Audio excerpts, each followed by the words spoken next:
I want to share something that happened with a client recently. So, like many of you, she understood the concepts of manifestation. She'd been doing a lot of work around her identity, who she believed she was. She'd consumed a lot of content.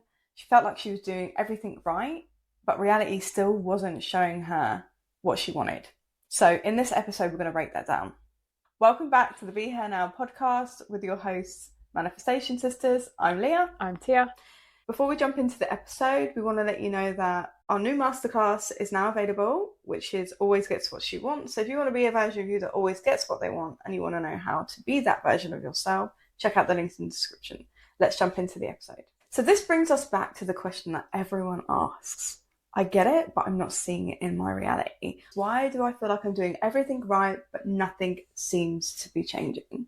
So what was happening here was she was still very much identified with the old version of self, more than the version of self she was claiming to be. So she was looking more externally at what was happening rather than who she was deciding to be on a continuous basis. So one of the things I think she was very obsessed with reality outside of herself, and I know what this feels like because we've been there. It's like you're constantly obsessing over what's happening outside, and then you're using that as a reinforcement of what you get to have, then you spiral, and then it's that perpetuating circle of like, I'm being it, I'm not seeing it, I'm checking again, I'm being it, I'm not seeing it, I'm checking again. So it's that spiral circle. So I think working together really helped her to identify what was really going on, so she could really just regain her power again and start seeing the shifts that she wanted more so outside of herself. And I think this is a perpetuating circle that we've all gone through when it comes to manifesting what we want. Yeah, I hear it because it's like she's not confused about what is. She knew what to do. It wasn't confusion of desire. Like we get people in where they're like, I want the relationship, I want more money, I want more success in my business. But it's like they don't know how to close that gap between who they currently are and the version of them that has the desire. It's like that feeling where it's like, I can access it, but I can't stay there.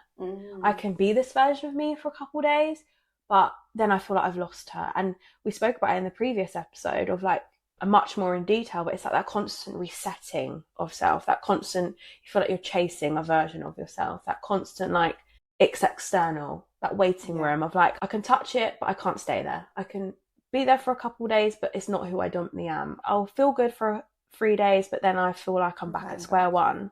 And then you slip back into the doubt, the checking, the not claiming, the not deciding.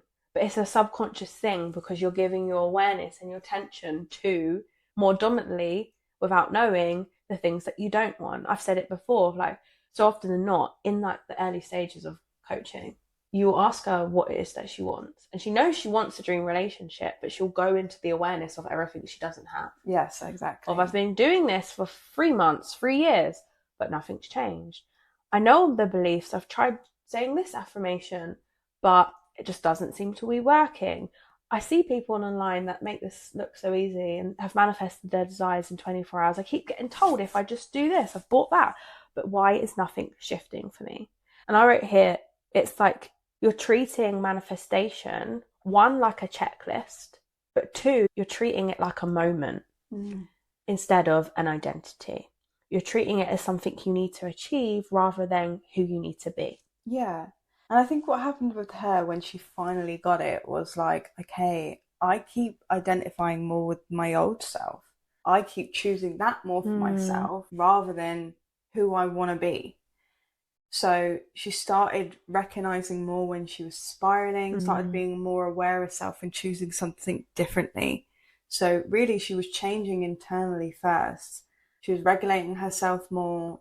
She was just being more self-aware. So the more she started doing this, the more it started to be normal in the new identity. And she started to see so much changes happening without, because who she was now identifying as on a more consistent basis.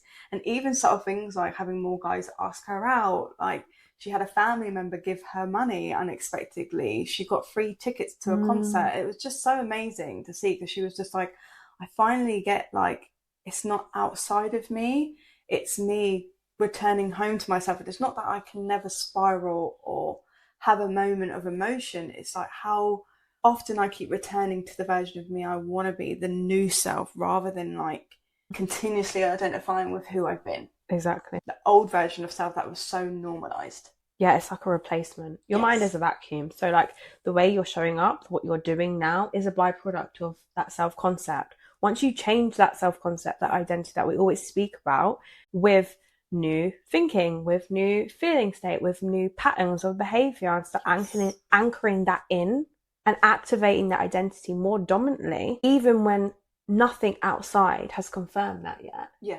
That's the internal shift that you're looking for. Exactly. That's the answer. That's the click that a lot of people are seeking. Yeah, because she was no longer using the outside to enforce an identity that she's already claimed for herself. So she knew she didn't need more information. It was just more embodiment of the new self over the old self, so she could override that old version she's so accustomed to. Yeah. That was like the click moment for her.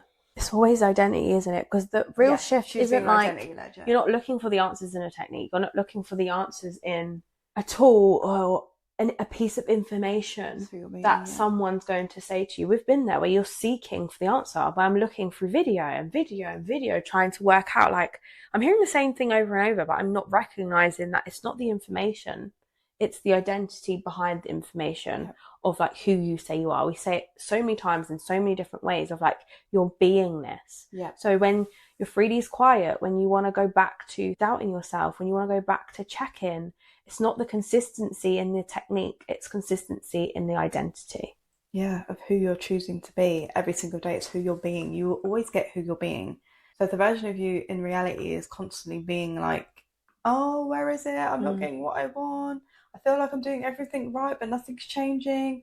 But when you're not realised that you're more identified with the old self, it is an awareness to be like, oh, I keep going into these victim spirals. Yeah. I keep wanting to go back to who I've always been, rather than like regaining my power again and being like, no, we're not that version of ourselves anymore, and continually choosing that for myself over and over and over until the old self starts to quieten, you know what I mean? It starts to lessen the grip on you. Because 9 times out of 10, you're not actually stuck.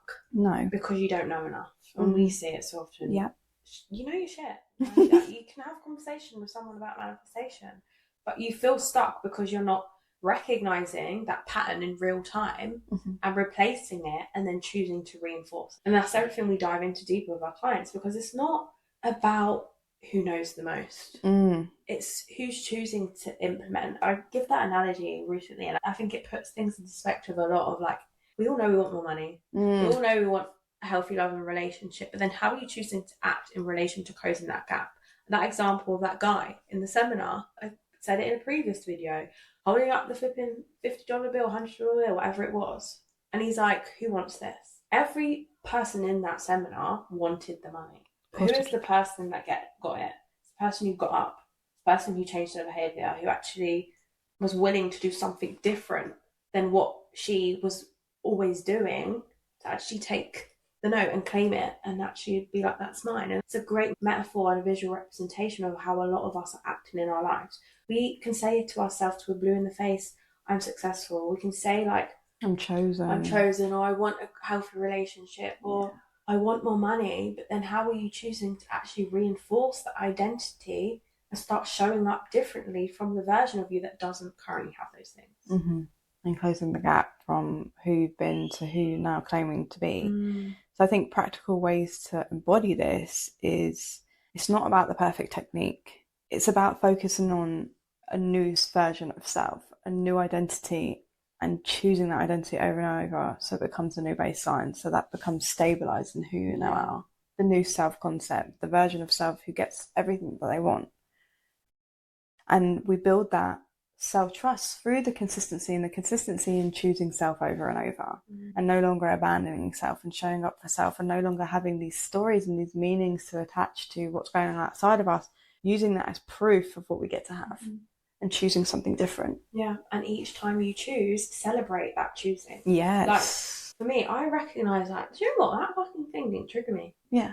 Do you know what? Actually, I've brought myself back to my new story today quite a few times. Absolutely. Because once you start celebrating yourself and recognising yourself and giving the validation to yourself that you're waiting for your 3D to give you, you start not noticing it as much. You start living in the moment, enjoying the present, enjoying the journey, and no longer looking for the external validation, but rather validating yourself. And I think as well, a part of it with my client is that she wanted that permission slip. Well, that a lot of us always want. Do, don't you? Am I doing it just right? to say, like, am I doing it right? Yeah. Am I doing enough? Like, will this actually work? Will this get me what I want? And it's oftentimes me telling them, like, you're doing enough. Yeah. You are enough. Everything you're doing is great. Like, there's nothing actually more you need to do. It's just a continual choosing of being a new version of self over who you've accustomed to being, and not letting the outside dictate to you who you have now chosen to be. And sometimes even saying that to someone releases that pressure. It's like the weight.